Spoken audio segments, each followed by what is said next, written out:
Y la pregunta sería entonces, ¿y dónde están los contadores? Porque entonces hay contadores que desarrollan diversos roles. Entonces, podrían haber contadores, como ya lo explicaba antes, pueden haber contadores que prestan servicios de aseguramiento, o pueden haber contadores que prestan servicios de no aseguramiento, de revisoría fiscal, o que prestan servicios de compilación, o que hacen preparación y presentación de estados financieros, o que prestan servicios de auditoría interna. Todos esos contadores están obligados a cumplir un código de ética.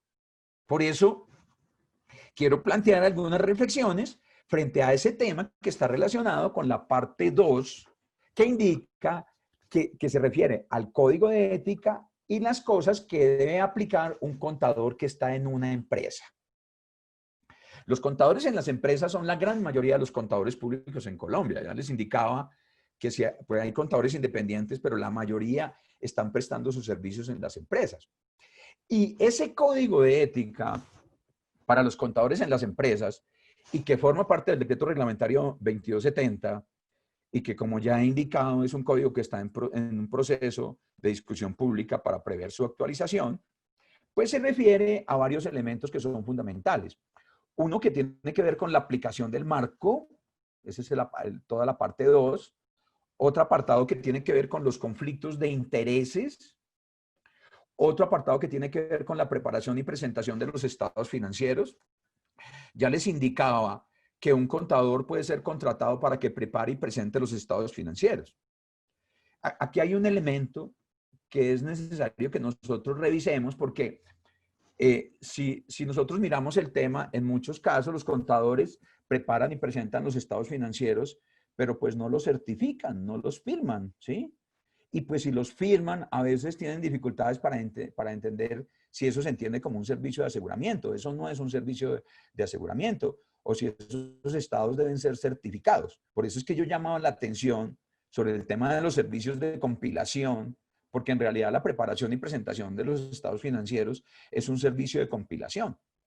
Si uno revisara requerimientos del Instituto Americano de Contadores Públicos, se encontraría allí que hay una norma para preparar y presentar estados financieros y hay una norma para hacer compilaciones de estados financieros. Inclusive algunos plantean que esas compilaciones de estados financieros pueden entenderse como un servicio de atestación, un servicio de certificación. Ahí uno tendría que revisar si esos servicios de compilación, dado que en Colombia los contadores dan fe pública y al certificar dan fe pública, pues qué responsabilidad adicional asumen frente a la administración, porque si yo solo preparo los estados financieros, yo podría decir que la administración es responsable, pero si lo certifico, pues estoy asumiendo una responsabilidad que no es aseguramiento, porque pues para eso existe las revisiones y las auditorías, tratándose de información financiera. Pero también existe allí unos requerimientos de actualización y especialización.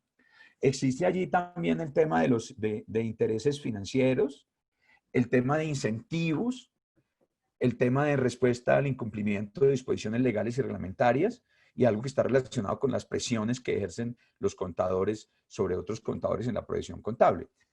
Y esto, digamos, llama la atención porque es que, miren una cosa, la ley 43 dice que todos los contadores están obligados a cumplir el código de ética por el simple hecho de serlo. Es decir, la ley dice, los contadores estamos obligados a cumplir lo que dice la ley. ¿Qué dice la ley? Que debemos cumplir el código de ética. Yo ya he indicado aquí que a veces se piensa que lo que debe cumplir un contador es solamente los requerimientos explícitos que están en la ley y que uno podría llamar las prohibiciones, porque la ley tiene ciertas cosas que dicen, mire, esta inhabilidad o esta incompatibilidad, esto no aplica, porque las inhabilidades son prohibiciones que están expresamente prohibidas en la ley que el contador no puede aplicar. Pero es que la ley claramente dice que los contadores deben cumplir un código de ética.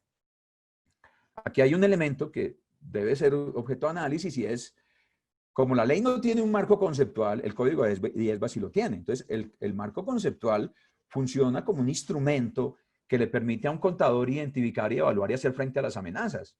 Y así el código de ética contenga requerimientos o prohibiciones, como alguien podría llamarlos, pues lo que tiene que cumplir un contador son los principios.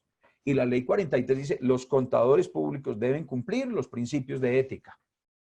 Pero La ley nuestra también dice que un contador debe cumplir las disposiciones legales y reglamentarias. Eso lo dice en el artículo 8, creo que en el numeral 3, en el numeral 4, ¿sí? Y entonces, ¿cómo es que se cumplen esos principios legales y reglamentarios, sí?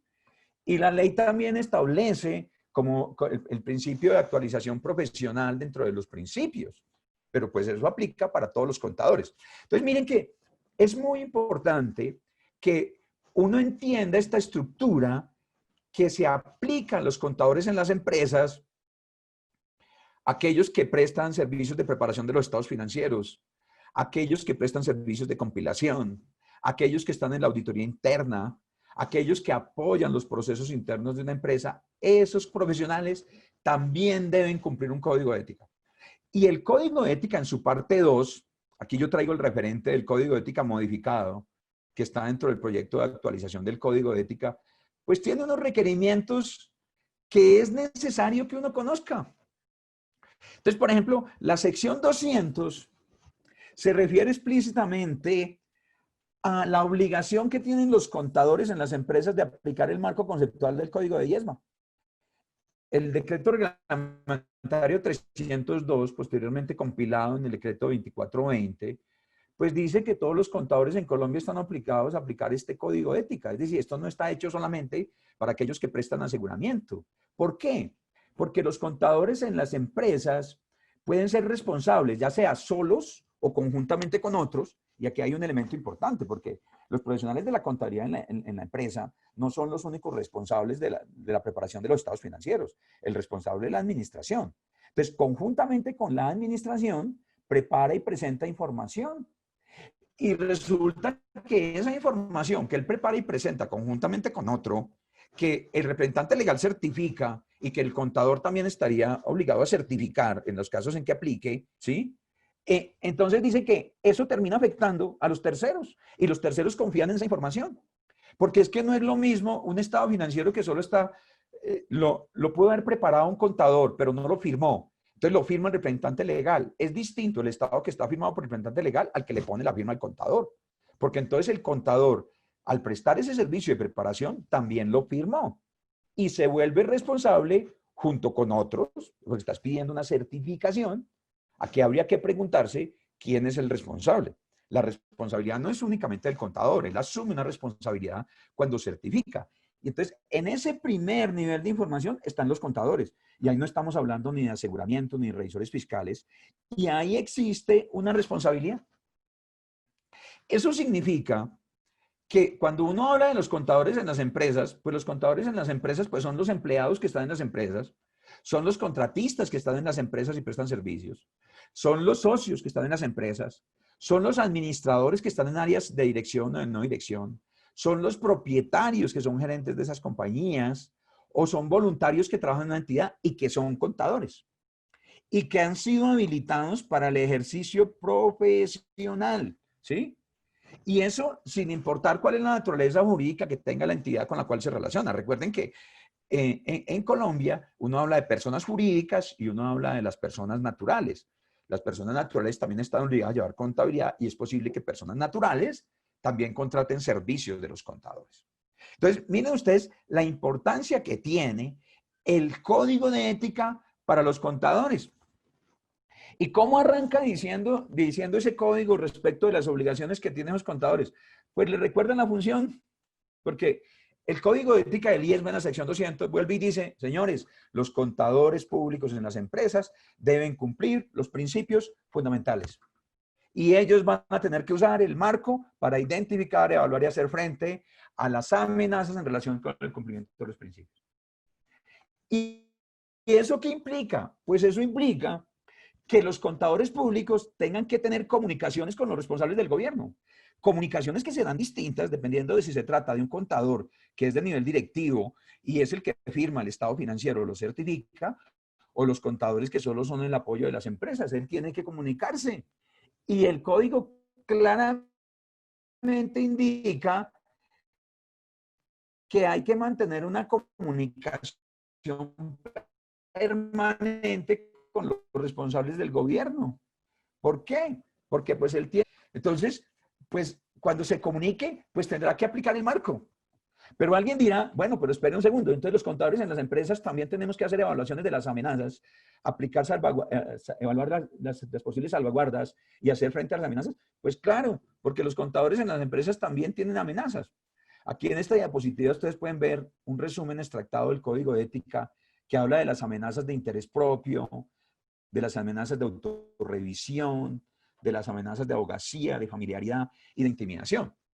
Esta estructura, que no es la estructura de la ley, uno va y mira la ley y es posible que encuentre las diversas prohibiciones, tal vez las pudiese asociar con algunas de estas amenazas que están definidas aquí. Pero cuando un profesional de la contabilidad tiene un interés financiero en la entidad, pues eso puede ser una amenaza que le afectaría su trabajo. Cuando participa en acuerdos de remuneración, eso le puede afectar su trabajo. Cuando tiene acceso a activos de la empresa para uso personal, eso le puede afectar en su trabajo. Cuando ofrece al profesional obsequios, eso lo puede afectar. Cuando el profesional de la contabilidad, por ejemplo, determina un tratamiento para una combinación de negocios y después entonces participa en la adquisición, eso puede ser una amenaza frente a los principios. Cuando el profesional de la contabilidad manipula información de un folleto, eso es una amenaza. Cuando el profesional de la contabilidad es responsable de la información financiera para la que trabaja un miembro de su familia, eso puede ser una amenaza. Nosotros hace poco recibimos una consulta en que preguntaba a una señora que es administradora de una copropiedad que trabajaba con el esposo si eso era adecuado o no. Pues claramente hay una amenaza porque la esposa es la administradora y el contador público es el que va a certificar el estado financiero. Entonces, pues el contador debería hacer frente a esa amenaza y tomar las decisiones que sean pertinentes. Por ejemplo, cuando está vinculado por un periodo de tiempo prolongado, eso es una amenaza de familiaridad. Cuando hay amenazas de intimidación porque van a despedir a un familiar, cuando hay una amenaza porque no se aplica un principio contable sobre la forma en que se aplica la información financiera. Es decir, los contadores públicos están en las empresas, están sometidos a amenazas. Y el contador público pues tendrá que evaluar cómo lo afectan esas amenazas. Entonces, dependiendo del trabajo, pues él tendrá que hacer una evaluación y atender lo que dice la ley, porque la ley dice claramente que los contadores deben cumplir los principios. Y pues tendrá que hacer frente a esas amenazas. En muchas circunstancias, esas amenazas podrían tener algún procedimiento establecido por la firma, la entidad, la ley, la regulación, los procedimientos internos que podrían ayudarle a hacer frente a esas amenazas. Eso tendrá que hacerlo el contador público dependiendo de donde trabaje, ¿sí? Pero los contadores públicos también están sometidos a conflictos de intereses. Y entonces, pues cuando uno va y mira el tema de los conflictos de intereses, pues nuevamente le recuerdan que un contador pues debe cumplir los principios fundamentales, el Código de Ética de IESBA se lo está recordando en cada momento, porque los conflictos de intereses originan amenazas. Es decir, si yo tengo conflicto de interés en una firma, pues tengo una amenaza al principio. Si los principios contables deben ser cumplidos por todos los contadores, y eso incluye a todos los contadores en las empresas, pues es claro que un contador no debe permitir que los conflictos de intereses comprometan su juicio profesional. Y por esa razón es que los conflictos de intereses deben ser identificados por todos los contadores públicos en su ejercicio profesional. Y así lo indica el código, expresamente el código de IESBA, que se supone que aplican todos los contadores públicos. Por ejemplo, ¿qué puede suceder? Que un contador desempeñe papeles de dirección o gobierno en dos entidades y que obtenga información confidencial delante de ellos. Eso le genera un conflicto. Por ejemplo, que realice una actividad para una parte de una sociedad y al mismo tiempo está siendo contratado por otra entidad que podría generar una actividad conflictiva. Por ejemplo, cuando prepara información para algunos miembros de la dirección de la entidad y eso lo comprometa sus juicios, cuando pueda elegir un proveedor, cuando actúe como miembro de los órganos de gobierno y apruebe inversiones en otras entidades, eso le origina conflictos. Es claro que la entidad debe tener claro que no debe permitir que los conflictos de intereses afecten su función. Hay salvaguardas frente a ello, por ejemplo, aquí hay algún ejemplo de salvaguarda, que es la reestructuración de la segregación de responsabilidades y tareas, o supervisiones adecuadas pudiese ser una salvaguarda frente a los conflictos de intereses. Pero un contador público también prepara estados financieros. Ya indicaba al comienzo, cuando me refería a las actividades, que una función que hacen los contadores es la de preparar y presentar los estados financieros. Aquí probablemente hay muchos que prestan servicios de outsourcing. Y entonces cuando presta servicios de outsourcing, a él le mandan los documentos. En esta pandemia les deben estar mandando los documentos. Pero ¿cómo puede él asegurar entonces que hay integridad de toda la información? Con esa información él prepara un estado financiero. La pregunta es, cuando él firma, pues está diciendo a terceros que está certificando y que todo está ahí. Habría que ver si en ese sentido tendría que firmar o si es la administración la que tiene que dar esa seguridad y si cuando yo preparo estado financiero yo tendría que rendir algún tipo de informe indicando cuál es mi responsabilidad y estableciendo cuál es la responsabilidad que tiene la administración. Eso es claramente un servicio de compilación. Servicio de compilación que, como ya lo decía, pues no es un servicio de aseguramiento, porque los servicios de aseguramiento son otros. Ya hablaba de que hay como diferentes niveles en el que están participando los contadores, pero esos contadores tienen unas responsabilidades. Aquí en este caso, pues nuevamente, los contadores deben aplicar, cumplir los principios fundamentales y aplicar el código de ética. Y al preparar y presentar información, pues podrían haber amenazas que el contador debe tener en cuenta. Entonces, esos requerimientos que tiene el código, pues esos no son solamente para los que firman, porque son los profesionales que están en todos los niveles jerárquicos, ¿sí? Todos los que están allí tienen una responsabilidad de cumplir todos las normas de ética. Esos contadores pueden preparar informes sobre operaciones o desempeño, pueden analizar análisis de soporte de decisiones, pueden hacer presupuestos, pueden proporcionar información a la auditoría interna y externa, pueden hacer análisis de riesgos, pueden preparar estados financieros con fines generales y fines específicos, pueden hacer declaraciones de impuestos. Todos esos contadores que están allí y que participan en la preparación y presentación de estados financieros, pues también tienen la responsabilidad de cumplir unos principios. Por eso es que uno de los requerimientos de este código del IESMA dice que cuando se prepara o presenta información, pues un contador tiene que considerar un marco de información financiera. Miren ustedes que si un contador no aplica el marco de información financiera que corresponda, eso es una falta a la ética. Si prepara información que induce error, pues eso es una falta al código de ética. Si no hace los juicios profesionales pertinentes, pues está faltando al código de ética. Si omite información que induzca error, pues eso es falta al código de ética. Alguien dirá, pero no firma. Pero es que recuerden que la ley dice que todos los contadores cumplen el código de ética.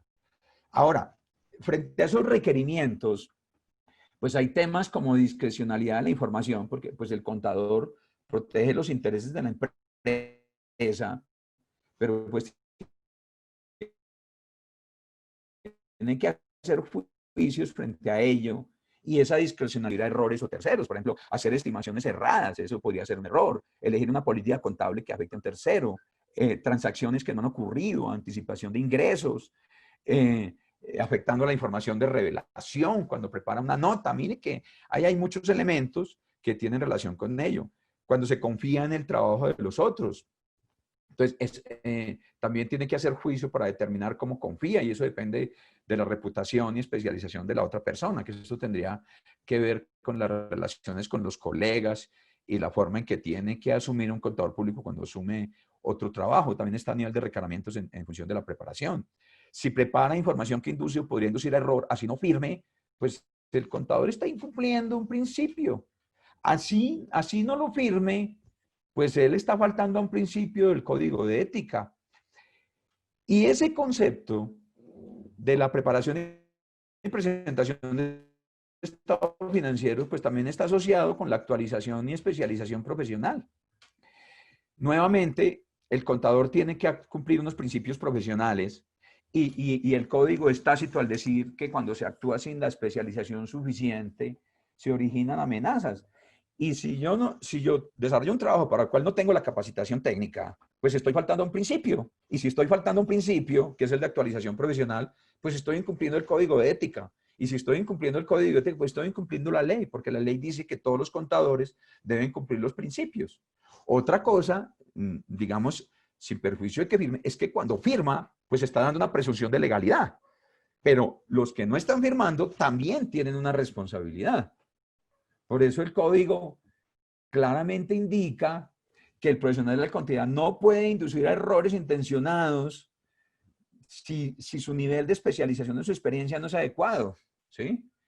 Y el contador público, si no puede hacer amenaza al incumplimiento del principio de competencia profesional, pues no podría prestar los servicios, porque si los presta y no tiene la competencia, pues ha faltado el código de ética. y son contadores en las empresas.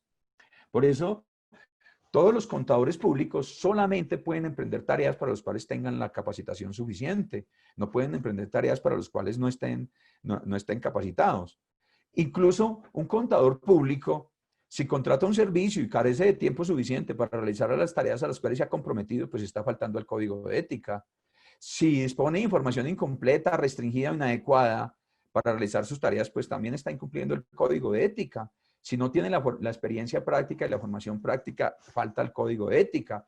Si no dispone de los recursos para realizar las tareas, pues falta el código de ética. Esto relacionado con la actualización profesional. Lo mismo funciona con los intereses financieros. Los intereses financieros o un interés financiero de un miembro de la familia, pues puede afectar los principios éticos que debe tener un contador público. El contador público no puede manipular la información para beneficio propio ni en beneficio de otros, porque se supone que el contador público cumple unos principios, ¿sí? Entonces, los intereses financieros, las remuneraciones de los incentivos pueden convertirse en amenazas y es necesario aplicar salvaguardas frente a ello. En el tema de los incentivos, incluidos regalos y invitaciones, pues cuando los contadores en las empresas les ofrecen o aceptan incentivos, pues eso puede originar amenazas para el incumplimiento de los principios y los contadores tienen que actuar sobre ello. Por ejemplo, dan regalos, invitaciones, entretenimiento, donaciones, solicitudes de amistad, oportunidades de empleo. Todo eso representa amenazas y sobre ellos debe actuar el contador. Y por eso es que el código en la sección 250 establece un apartado explícito frente al tema de los incentivos, incluidos los regalos y las invitaciones.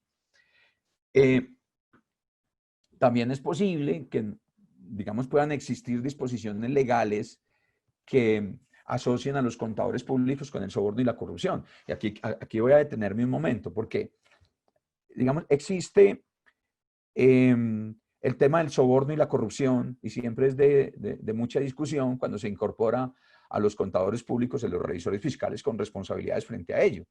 Tal vez más con los revisores fiscales.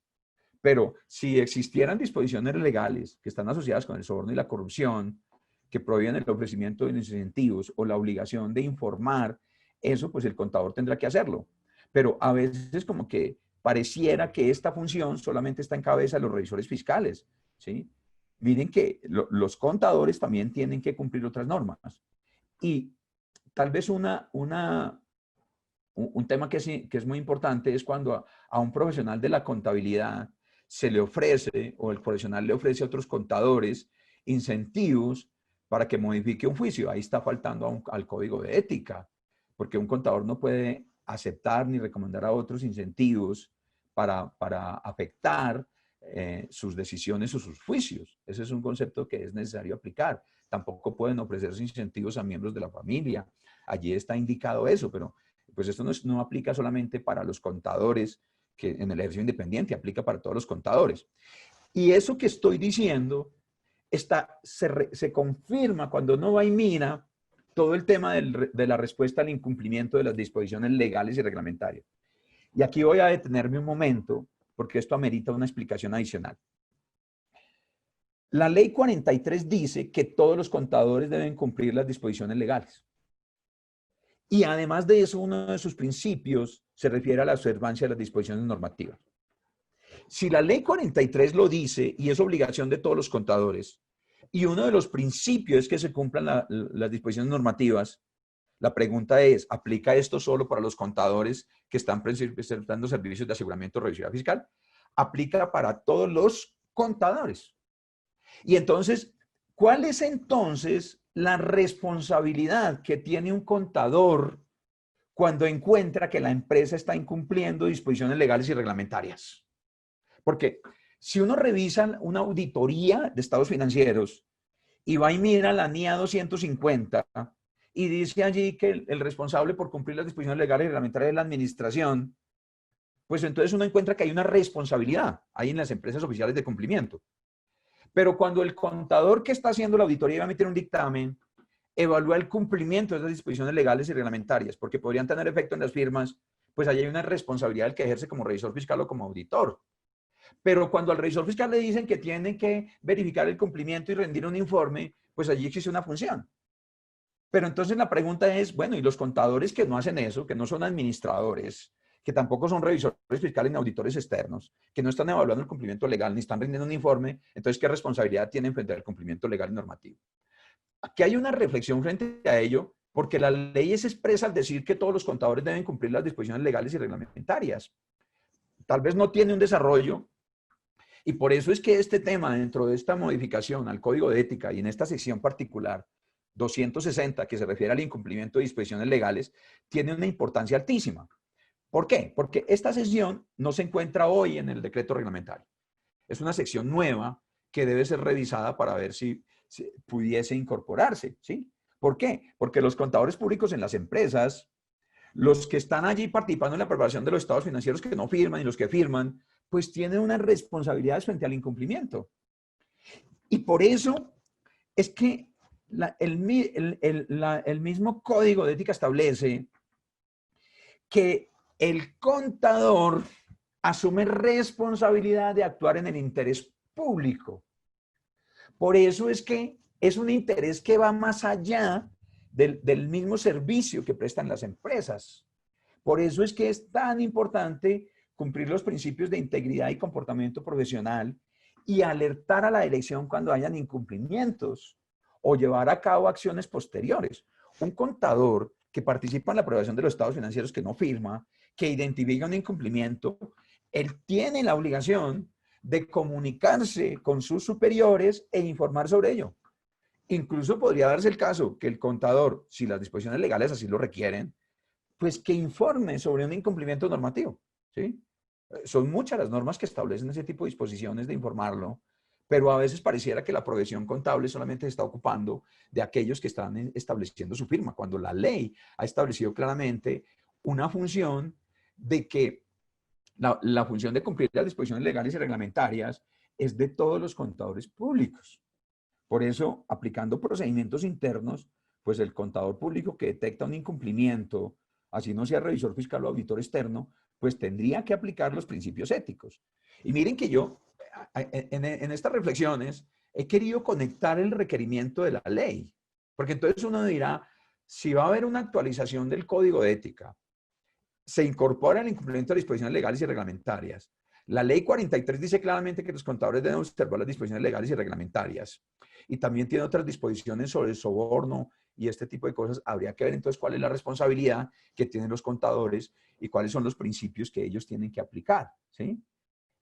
Un contador, cuando identifique indicios de incumplimiento, pues tendrá que comunicarlo a la administración. Y si no hay una acción frente a ello, pues claramente se estaría incumpliendo una disposición normativa. Si lo veo desde la ley 43, pues está incumpliendo el tema que dice que hay que observar las disposiciones legales y reglamentarias, está incumpliendo un principio ético y pues eso podría tener un efecto en los estados financieros que terminaría afectando a los terceros. El código también se refiere a que la responsabilidad de un contador en una categoría superior pues puede ser distinta de uno que esté en otra categoría. Allí él establece claramente qué es lo que tendría que hacer, pues tendrá que comentar esto con los responsables del gobierno de la entidad y ver qué acciones tiene que emprender o ver si podría emprender otras acciones frente a entidades externas como autoridades, auditores o revisores fiscales frente a ello. Pero la responsabilidad no es solamente de los revisores fiscales. El revisor fiscal emite un informe sobre ello, pero aquí lo que tenemos es una profesión que se responsabiliza por el incumplimiento de esas disposiciones. Voy a detenerme por ahí para mirar si hay alguna otra pregunta preguntas adicionales sobre el tema. Yo creo que he hecho una reflexión bastante amplia de lo que dice la Ley 43 de 1990 y de los requerimientos que tiene el Código de Ética del IESBA. Este requerimiento de los contadores en las empresas está en la parte C del código del 2270, que está allí dentro de las normas de aseguramiento, y hoy es la parte 2 del código de ética que se ha presentado como proyecto de actualización profesional. Voy a dejar por ahí, con mucho gusto puedo atender cualquier inquietud al respecto.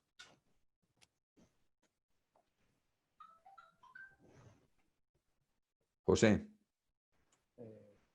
Doctor Franco, pues le comento, le hago un comentario en nuestras redes sociales. Luis Raúl Uribe Medina dice: no se hace nada con enseñar ética al final de la carrera o cuando ya están ejerciendo, si no se traen valores desde la casa. ¿Cree usted que este punto es muy difícil?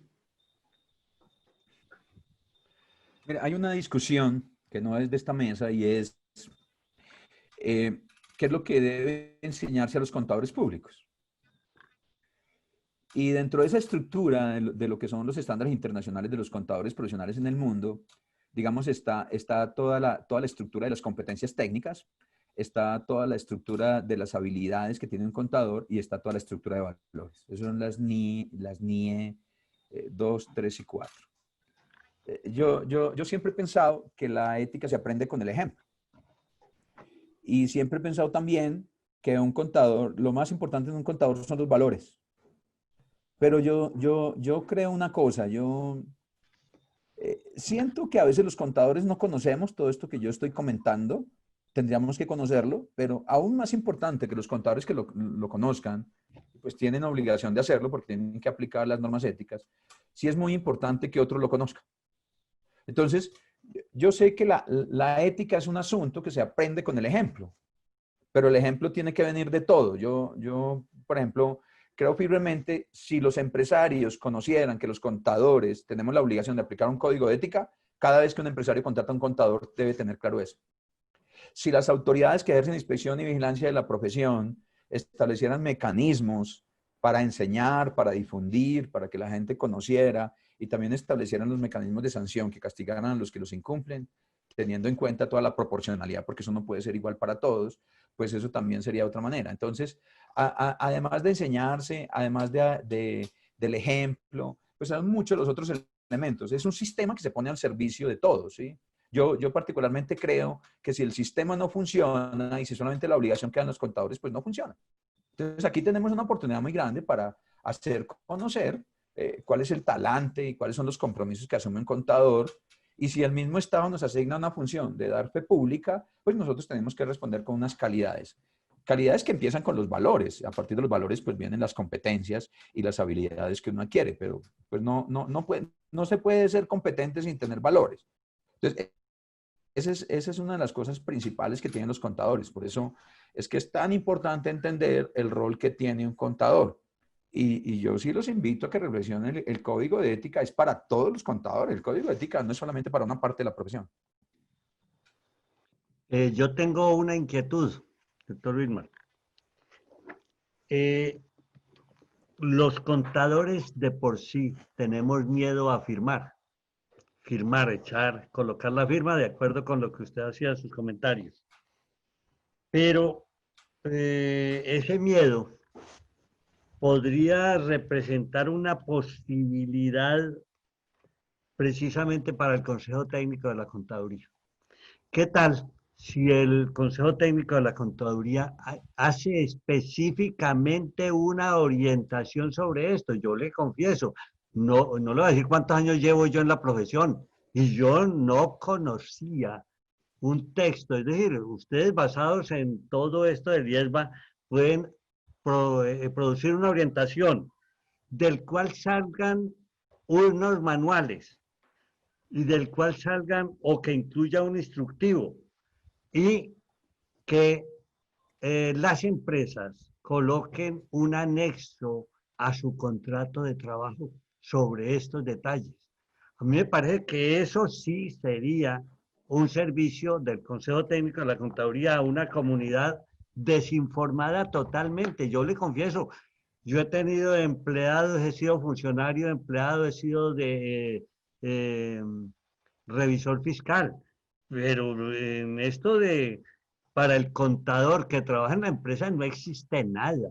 Si acaso nosotros, por ejemplo, en la empresa lo hacemos para todos los empleados, pero colocamos inhabilidades. Pero no hay todas esas cuestiones de lo que usted comenta como amenazas, que conflicto de interés y una serie de situaciones que uno ni las percibe ni le preocupan, simplemente deja que pasen y hace muchas veces pasa de agache para no involucrarse en ciertas circunstancias que suceden en las empresas permanentemente. La propuesta esto requiere una orientación. Mira, José Hernando, usted toca un tema que para mí es una preocupación. Todos hablan de revisoría fiscal y aseguramiento y hay Sí. muchísimas discusiones sobre ello. Pues le cuento una cosa. Yo he querido ocuparme de ese tema de certificaciones. Yo he dado aquí algunas ideas sobre el tema y tal vez una fuente para poder dar instrucción sobre eso, porque esto no sería aseguramiento, porque está hablando del contador en la empresa. Existen los estándares 70, 80 y 80, que son estándares americanos, porque es que esos son servicios de compilación. Lo que pasa es que esos servicios de compilación van acompañados de una certificación. Esa certificación no es aseguramiento. Yo particularmente creo que son muchos más los contadores que certifican que los revisores fiscales. Certifican estados financieros y certifican otras cosas. Y claro que se necesita una guía para saber cómo es que los contadores deben certificar. Yo aquí he dado una idea porque al hablar de la atestación o de la certificación, pues uno lo que establece son diferentes niveles. El primer nivel es el de preparación de un estado financiero. Eso no está certificado porque ahí el contador no firma. El segundo nivel sería cuando firma, que sería técnicamente una compilación, que sería típicamente como un servicio de certificación. Pero después vienen los servicios de revisión y después vienen los servicios de auditoría. Claramente la mayoría de empresas en este país, que son pequeñas empresas, necesitan es una orientación sobre cómo establecer la certificación que hace el contador y que no hace aseguramiento. Y por esa razón, en la diapositiva inicial mostraba que estamos trabajando sobre ese tema de certificación y la idea es que vamos a poder dar una orientación que pueda ser revisada y discutida por todos, porque vemos que estos temas no se hablan. Usted mismo lo está diciendo, José Hernando. Entonces uno habla del dictamen del revisor fiscal y de la auditoría integral, pero no está hablando de una función principal. Las empresas pequeñas necesitan un estado financiero, inicialmente firmado por el representante legal con unas declaraciones, necesita que alguien le ayude. Y si alguien le ayude para darle credibilidad a ese informe, necesita un contador que ya sea aplicando un servicio de compilación con certificación o un servicio de revisión, le sirva. Sobre eso tenemos que trabajar. Y yo creo que si entendemos esas estructuras, podemos eliminar complejidades y simplificar los requerimientos. Y lo que yo decía al inicio, vamos a lograr unas estructuras que sean mucho más útiles para quienes usan la información financiera y vamos a lograr también que los contadores públicos apliquen unos procedimientos técnicos de mayor calidad que le va a dar mayor valor a su trabajo más, y probablemente mucho mejores que los que hoy tenemos. Entonces, hay que abrir el concepto. Digamos, la certificación, entendámoslas como un nivel de aseguramiento en el cual hay un contador que da fe pública y dice la verdad. Eso no es cualquier cosa, ¿sí? Porque los contadores decimos la verdad y la ley ha asignado que cuando firmamos hay una presunción de legalidad y eso está incluido la certificación. Hay que aclarar si los contadores somos responsables de los estados financieros y qué responsabilidad asumimos cuando firmamos, porque los contadores a veces firmamos un estado financiero y tenemos dudas sobre ello y no sabemos qué hacer. Entonces digo, ¿qué? ¿Es un dictamen? No, no es un dictamen. ¿Qué hago? Pues hay formatos y modelos en el cual claramente se expresa la responsabilidad de la administración y si no es aseguramiento, pues un contador podría decir qué fue lo que hizo. Es más, podría indicar si es independiente o si no es independiente. Yo comencé esta charla diciendo que como que los contadores públicos, cuando hay revisor fiscal, tienen responsabilidades distintas de cuando no lo hay. Aparentemente unos son independientes y los otros no. Entonces, una certificación que hace un contador cuando no hay revisor fiscal pudiese ser distinta de la certificación que tiene cuando hay revisor fiscal. Eso tenemos que resolverlo, pero tenemos que resolverlo también mirando el tamaño de las entidades, las estructuras de las entidades donde estamos aplicando eso. Porque si establecemos una figura y queremos aplicarle la misma figura a todos, pues no lo vamos a resolver. Esto está hecho para que haya como una oferta de servicios y las empresas los utilicen cuando ellos la requieran. Un microempresario necesita un contador. ¿Cuándo necesita un contador? Necesita un contador cuando está requerido por una entidad legal, o necesita un contador cuando va a ir a un banco a pedir un préstamo, o necesita un contador para que le financien un proyecto. Ahí es donde los contadores nos volvemos importantes, ¿sí? No nos volvemos importantes simplemente porque una ley enuncie una obligación que tienen que cumplir, a veces desproporcionadas para las entidades. Entonces, claramente los servicios de certificación, que son distintos de los de aseguramiento, entendámoslo como un nivel porque el aseguramiento también podría entenderse como una certificación, pero es que se tiene como un nivel mayor, pero no todos requieren ese nivel, requieren un nivel distinto. Su idea ya ha sido acogida estamos trabajando sobre ello y esperamos que los contadores también se involucren en estos temas porque es toda la comunidad contable, los que usan nuestros servicios, los contadores, los que pueden participar de esto. Y claramente ahí hay un tema que es importantísimo. Ahí es donde está la profesión. Ahí hay muchísimos problemas que no resolvemos. La propuesta que yo le comentaba acerca de que en un momento determinado se preparara un anexo que pueda servir a las empresas cuando contratan un contador, precisamente refiriéndose a esto. Yo no sé si es posible, al fin y al cabo, usted lo entiende que los contadores necesitamos como que haya manuales, los utilizamos mucho en una información ya preparada, como lo hace Legis con sus contratos preorganizados. Entonces, yo sí sugiero que de pronto haya una ayuda en esto porque uno hace los contratos a los contadores y no se preocupa por nada de esto. Y Sí, hay señor. mucha tela de dónde cortar. Sí, señor. Yo los invito a que se miren la norma de servicios relacionados, los servicios de compilación, porque allá hay unos instrumentos que pudiesen ser utilizados. Es probable que no sean conocidos, pero es claro que hay que hacer una orientación sobre este tema de los servicios de compilación. Yo creo que separar la presentación de la compilación, como está hecho en las normas americanas, puede ser un camino que nosotros podemos tomar. Compilación que podría entenderse como un servicio de aseguramiento en un nivel y es el que dan los contadores que están en las empresas y que claramente pues no podrían prestar servicios de auditoría externa o revisoría fiscal.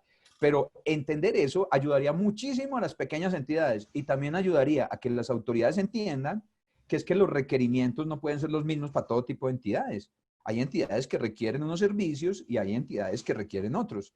Cuando colocamos un único servicio en todas, eso se genera mucha complejidad, los costos son excesivos, los empresarios no permiten el valor, las autoridades no lo conocen. Ahí tenemos unas tareas grandes por hacer y creo que alrededor de este podemos encontrar un tema de particular relevancia de los contadores y también para el Consejo, porque quiero decirles que también estamos trabajando en ello. Particularmente yo, estamos muy interesados en estos temas porque tenemos una preocupación grande por todo ese conjunto de empresas obligadas a llevar contabilidad y de personas que son en realidad microempresas, micros y pequeñas empresas. Pero pues allí está la más grande de nuestra profesión. Imagínese usted, si toda esa profesión de 200.000 contadores a la que yo me refiero aplicaran los principios éticos y que cualquiera que contrate nuestro servicio así lo entendiera, pues imagine todo lo que podemos hacer los contadores frente a la información. Eso es la información como un elemento de la productividad. En pandemia, los que entienden cómo funciona la máquina de la economía, cuando hay recesión, lo que salva al país es aumentar la productividad. Entonces, aquí tenemos un reto más grande de cómo podemos hacer para que la profesión contable y la contabilidad se conviertan en un instrumento para aumentar la productividad, pero para aumentar la productividad, no para establecer costos que a veces son excesivos o desproporcionados frente a las entidades. Muy bien. Carlos, ¿qué más tenemos? No, señor, pues ya le planteé la inquietud que nos habían realizado en redes sociales al doctor Franco, doctor Zuluaga. Ah, bueno, listo. Entonces, denle el agradecimiento al doctor Wilmar Franco. Doctor Franco, pues entonces si le parece, nos reencontramos en una próxima oportunidad en este espacio de charlas para seguir profundizando en este tema del código de ética. Muchas gracias. Gracias a ustedes y yo los invito a que revisen ese documento del Código de Ética. Se ha intentado conectar con la Ley 43 de 1990, he intentado hacerlo, pero pues aquí digamos que lo fundamental y de lo que he hablado es que los contadores públicos, ya sea visto por la ley o ya sea visto por el decreto reglamentario, debemos cumplir unos principios éticos. Y esos principios éticos pues son el componente principal de nuestro trabajo, ¿sí? Eso es lo que la ley dice y por los contadores estamos obligados a cumplir la ley. Estoy seguro que revisar el documento que contiene otras cosas relacionadas con los contadores en ejercicio, con las normas de independencia, con ese cumplimiento, principios y marco que me he referido y las normas de empresa, pues van a encontrar, digamos, muchos temas muy interesantes que van a permitir que la profesión realmente tenga el protagonismo y la calidad que requiere. Estos son unos elementos adicionales a la reforma de la Ley 43. Me parece que allí hay unos elementos que complementan toda esta reforma que se está previendo que se va a realizar con el trabajo de las comisiones. Así es, Fernando. Es que para reformar la ley 43 tenemos que pensar qué es lo que piensan los empresarios, que puede ser distinto de lo que pensamos los contadores. Tenemos que entender qué es lo que piensan las autoridades de la profesión. Tenemos que entender los procesos de formación de la profesión y los procesos de capacitación. Son muchos los actores que tienen que ponerse de acuerdo. Una reforma a la ley no es solamente para los contadores, ¿sí? Porque en realidad hay que construir un gana-gana para todos. Entonces hay que encontrar los caminos y solo revisando estas cosas, pues los vamos a encontrar. A las personas que nos acompañaron en esta primera charla del día, muchas gracias. Los invitamos para que a las 11 se vuelvan a conectar en este espacio de charlas con Actualícese. Estará el doctor Gerson Grajales con su tema Inteligencia Artificial en la Factura Electrónica. Nos reencontraremos entonces en contados minutos. Chao, chao. Chao, feliz día. Bueno,